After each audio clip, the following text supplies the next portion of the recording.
i ja vjerujem da će dr. Miroslav Tuđman kao sin našeg prvog predsjednika, kao sin koji je u pravo vrijeme imao osjećaje za tu svoju hrvatsku domovinu i koji je, možemo reći slobodno, u nenormalnim uvjetima uspio isposlovati sve one uvjete koji su trebali da se Hrvatska osamostali.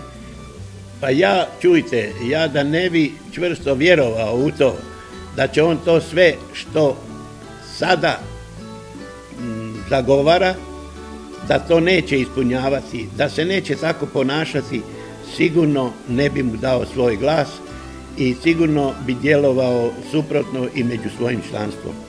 On je svojim načinom života, načinom ponašanja, načinom javnih istupa pokazao da je on taj kojim hrvatski narod bi trebao vjerovati.